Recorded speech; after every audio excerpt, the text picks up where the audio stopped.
बिस्मिल्लाहिर्रहमानिर्रहीम अस्सलामुअलैकुम या अली हक हैदर। उम्मीद करना तुम सारे भरा ठीक हो ते अल्लाह ताला तुहानू सारिਆਂ ਨੂੰ ठीक रखे जी। तो सब ਨੂੰ पहला डेट सुन लो। डेट हो गया 3/7 महीना 2025, ठीक है जी।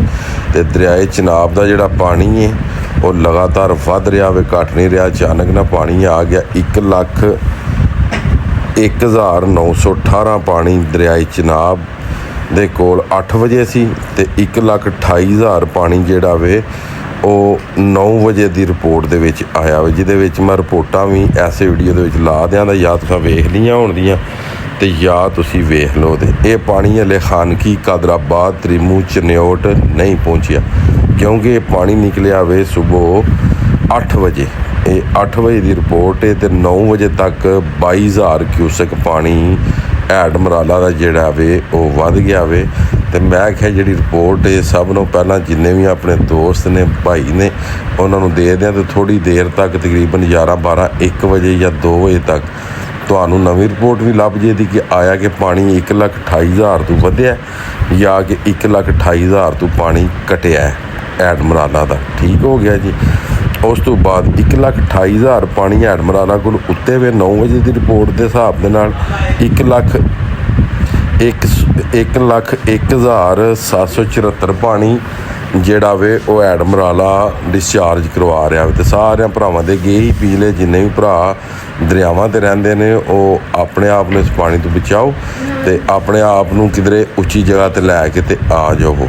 ਇਹ ਵੀਡੀਓ ਬਣਾਉਣ ਦਾ ਮਕਸਦ ਇਹ ਹੁੰਦਾ ਕਿ ਤੁਹਾਨੂੰ ਪਾਣੀ ਦੀ ਆਫਤ ਤੋਂ ਬਚਾਇਆ ਜਾ ਸਕੇ। ਤੁਹਾਨੂੰ ਰਿਪੋਰਟ ਦੇਣ ਦਾ ਮਕਸਦ ਇਹ ਹੁੰਦਾ ਕਿ ਤੁਸੀਂ ਜਿਹੜਾ ਕਿ ਆਪਣੇ ਆਪ ਨੂੰ ਸਿਕਿਉਰ ਕਰ ਲਵੋ, ਤਾਂ ਕਿ ਇਹ ਨਾ ਹੋਵੇ ਕਿ ਤੁਸੀਂ 1122 ਨੂੰ ਗਾਲਾਂ ਕਰਦੇ ਰਹਿ ਜਾਓ ਤੇ ਨਾ ਕੋਈ ਰਸਾ ਸੱਟਣੇ ਵਾਲਾ ਹੋਵੇ ਤੇ ਨਾ ਕੋਈ ਜੈਕਟ ਸੱਟਣੇ ਵਾਲਾ ਹੋਵੇ। ਤੇ ਮਜ਼ੀਦ ਅੱਲਾਹ ਤਾਲਾ ਤੁਹਾਡੇ 'ਤੇ ਵੀ ਮੇਰੇ 'ਤੇ ਵੀ ਆਪਣਾ ਕਰਮ ਤੇ ਫਜ਼ਲ ਫਰਮਾਏ। ਤੇ ਇੰਸ਼ਾ ਅੱਲਾਹ ਤਾਲਾ 2 ਵਜੇ ਜਾਂ 3 ਵਜੇ ਜਾਂ 1 ਵਜੇ ਦੂਸਰੀ ਵੀਡੀਓ ਦਾ YouTube 'ਤੇ ਇੰਤਜ਼ਾਰ ਰੱਖਿਓ। ਉਹ ਵੀ ਆ ਜੇਦੀ, ਅਗਰ ਪਾਣੀ ਵਧਿਆ ਤਾਂ ਵੀ ਆ ਜੇਦੀ ਤੇ ਅਗਰ ਪਾਣੀ ਘਟਿਆ ਤਾਂ ਵੀ ਆ ਜੇਦੀ। ਠੀਕ ਹੋ ਗਿਆ। ਮਗਰ ਹੁਣ ਰਿਪੋਰਟ ਦਿਆਂ ਦੇ 12 ਵਜੇ ਤੱਕ, ਤਾਂ ਕਿ 3 ਰਿਪੋਰਟਾਂ ਸਾਡੇ ਕੋਲ ਆ ਜਾਣ, ਸਾਨੂੰ ਪਤਾ ਲੱਗ ਜੇ ਕਿ ਹੈਡ ਮਰਾਲਾ ਪਾਣੀ ਵਧਾਇਆ ਜਾਂ ਘਟਾਇਆ। ਅਗਰ ਵਧਿਆ ਹੋਇਆ ਤਾਂ ਵਧੇ ਦੀ ਰਿਪੋਰਟ ਆ ਜੇਦੀ, ਅਗਰ ਘਟਿਆ ਹੋਇਆ ਤਾਂ ਘਟੇ ਦੀ ਰਿਪੋਰਟ ਆ ਜੇਦੀ।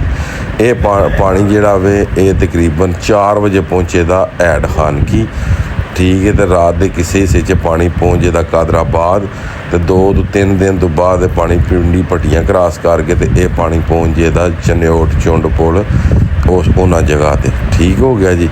ਤੇ ਬਕਾਇਆ ਇੰਸ਼ਾ ਅੱਲਾਹ ਤਾਲਾ ਜਿਹੜੀ ਹੋਈ ਨਵੀਂ ਰਿਪੋਰਟ ਉਹ ਤੁਹਾਡੇ ਨਾਲ ਸ਼ੇਅਰ ਕਰ ਦਿਆਂਗੇ। ਤੇ ਅੱਜ ਦੀ ਵੀਡੀਓ, ਅੱਜ ਦਾ ਵਲੌਗ ਕਰਨੇ ਖਤਮ। ਮੈਨੂੰ ਦਿਓ ਇਜਾਜ਼ਤ। ਨੈਕਸਟ ਵੀਡੀਓ ਹੋਣੇ ਤੱਕ ਜ਼ਿਆਦਾ ਆਪਣਾ ਖਿਆਲ ਰੱਖਿਓ, ਆਪਣੀ ਖਾਸ ਦੁਆਵਾਂ ਦੇ ਵਿੱਚ ਮੈਨੂੰ ਯਾਦ ਰੱਖਿਓ ਤੇ ਇੰਸ਼ਾ ਅੱਲਾਹ ਮਿਲਣੇ ਕਿਸੇ ਨੈਕਸਟ ਵੀਡੀਓ ਦੇ ਨਾਲ। ਅੱਲਾਹ ਹਾਫਿਜ਼, ਫੀ ਅਮਾਨ ਅੱਲਾਹ।